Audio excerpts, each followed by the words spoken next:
Hello, আসসালামু আলাইকুম। আপনি কি রাজার আব্বা কথা বলতেছেন? আচ্ছা, আপনি একটু ঠান্ডা মাথায় বইতে পারবেন? আপনার একটা খবর দিমু, আপনি একটু উঠতে বইবেন?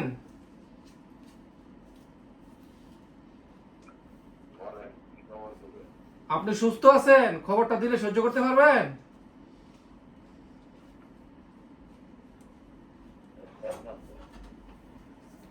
দেখেন, আমরা রাজার রাজার পাশেই থাকি, আমরা সবাই রাজার বন্ধু, বুঝছেন?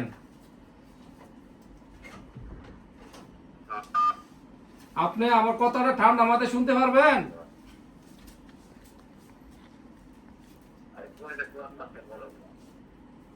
দেখেন, কথাটা কইতে খুবই কষ্ট লাগতেছে। আজকে রাজার সাথে কিছু হয়েছে নাকি? আর রাজার সাথে কি আজকে আপনাদের কোনো কিছু ঝগড়াঝাটি হয়েছে, ঝামেলা হয়েছে রাজার সাথে?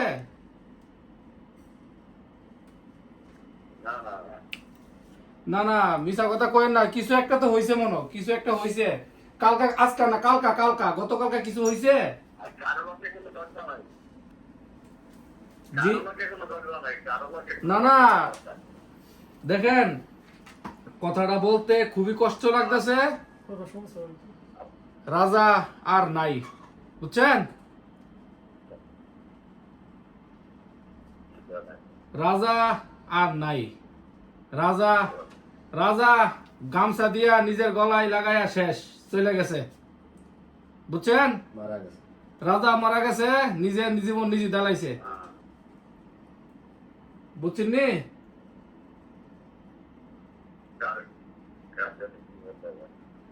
আপনি আমার কথা বুঝতে পারতেছেন? রাজা আর নাই। আপনি রাজার আব্বা কথা বলতেছেন না?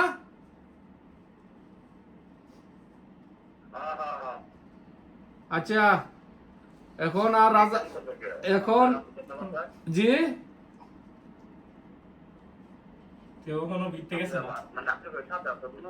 না না, আমরা সাথে আসিল না, জিয়ানো কাজ করতে হিয়ানের মিদে গলার মিদে গামছা দিয়া শেষ, বুঝছেন? আজকে আজকে কখন কটার সময়, সম্ভবত সকালে হইতে পারে, দুপুরে হইতে পারে, আমরা জানতে পারছি বিকালে, বুঝছেন নি? সন্ধ্যার সময় জানতে পারছি।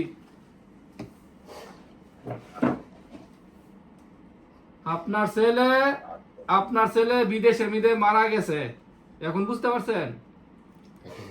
এটা কি রং নাম্বার বাপের ফোন দিলাম, বাপের ফিলিংস নাই, আমরা রুমও কান্দাকাটি করতেছি, বুঝছেন? পারিবারিক ঝামেলা, টেহার কারণে এই সিটটার মধ্যে থেকে গেছে, এই সিটটা থেকে গেছে, বুঝছেন? আর কি কইতাম ভাই, এই সিটটার মধ্যে থাকিয়া 15 দিন আগে সিটটার মধ্যে থেকে গেছে ফুলাটারে। বাপের কারণে আজকে হে নিজের জীবনটা নিজে দিতে, আজকে বাপের ফোন করি, বাপের আবেগ নাই।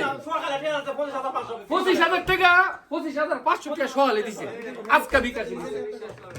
হ্যাঁ? তারপরে বাপে বিশ্বাস করে না, না আমার ভূত আছে, এখন খাও, টাকার মেশিন গেছে। হ্যাঁ?